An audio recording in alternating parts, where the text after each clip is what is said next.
Bonjour, je m'appelle Arthur, je suis ravi de faire votre connaissance. Bienvenue à Arthur aux Nations Unies. Merci beaucoup. J'ai 4 questions à vous poser à propos de la paix et du désarmement dans le monde. Okay. Alors, quel est le rôle de l'ONU, enfin quel est son pouvoir dans la résolution du conflit intérieur entre les Ukrainiens russophones indépendantistes et, qui sont soutenus par la Russie et l'État ukrainien? Bon, la base du travail de l'ONU en matière de paix et de désarmement, c'est bien sûr c'est la Charte des Nations Unies. Dans son article 2, comme tu l'as peut-être lu, les Nations Unies ne s'ingèrent pas des questions intérieures dans les États.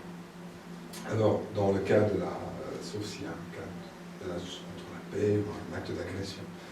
Dans le cas concret, nous avons par contre une résolution de l'Assemblée générale qui, 262, qui invite donc toutes les parties au conflit à respecter le droit international.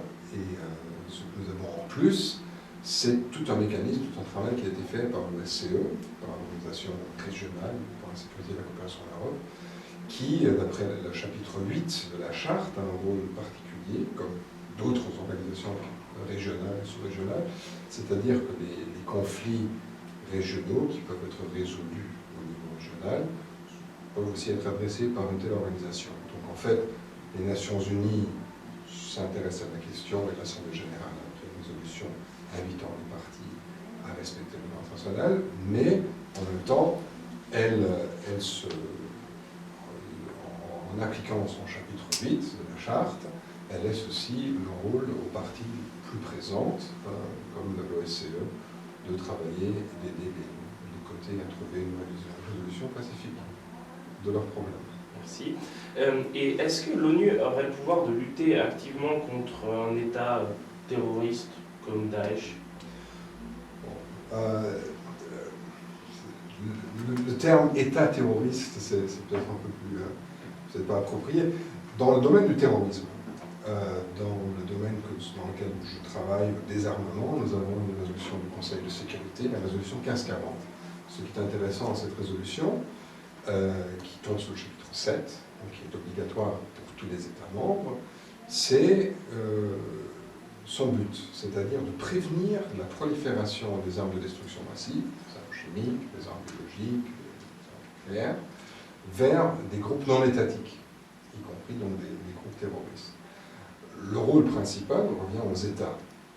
Et ce que nous faisons, comme Bureau des affaires de désarmement, avec des experts nationaux désignés par le Conseil de sécurité, c'est que nous appuyons les États à mettre en œuvre cette résolution. Donc à mettre en place des mécanismes nationaux ou régionaux nécessaires pour prévenir justement que des armes de destruction massive tombent dans les mains de groupes terroristes ou d'autres groupes non étatiques. Ça, c'est une spécificité dans le domaine du désarmement. En plus de ça, le Conseil de sécurité a, depuis les attaques du 11 septembre 2001, pris plusieurs mesures, notamment dans la lutte contre le terrorisme, y compris un comité contre le terrorisme et d'autres structures où donc les Nations Unies, avec les États membres, travaillent ensemble pour lutter contre le terrorisme. Ok. Puis j'aurais une dernière question, qui est un petit peu plus philosophique, on va dire. Pensez-vous que la paix universelle est une idée utopique, inimaginable? Parce que dans le monde, il y aura toujours des conflits, et on sait que tout le monde convoite son voisin dans une moindre mesure, ça crée forcément des conflits. Est-ce que vous pensez que c'est pas forcément, c'est dans la nature humaine? Là, c'est le point où je ne serais pas du tout d'accord. Disons, il y a toujours eu des conflits dans l'humanité. Par contre, l'humanité a aussi réussi à se créer des mécanismes pour trouver une raison paisible des conflits, pacifiques. Et les Nations Unies, depuis 70 ans, sont une structure principale, la structure globale qui travaille à ça.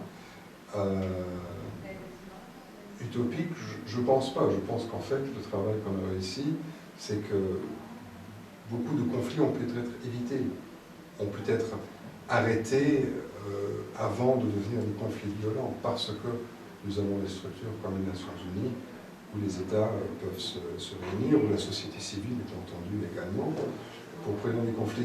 Dire utopique, non, je pense que c'est davantage ce qui nous définit comme humains, c'est que nous avons les capacités aussi de nous réunir de manière pacifique et d'échanger et de ne pas être d'accord.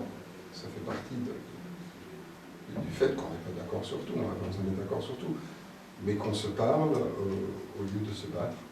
Et je pense que ça, c'est pas une utopie, je pense que c'est quelque chose de très réaliste qui se fait tous les jours, qui ne fonctionne pas toujours et qui sûrement peut être amélioré. Et c'est là où je vois le travail qu'on fait aux Nations Unies et que mes collègues et moi faisons. C'est pour la raison pour laquelle on travaille aux Nations Unies. Ok. Ben, j'en ai fini pour mes questions. Je vous remercie de m'avoir accordé cet entretien. Merci beaucoup Arthur, c'était un grand plaisir. Vous aussi. Bonne chance. Merci beaucoup.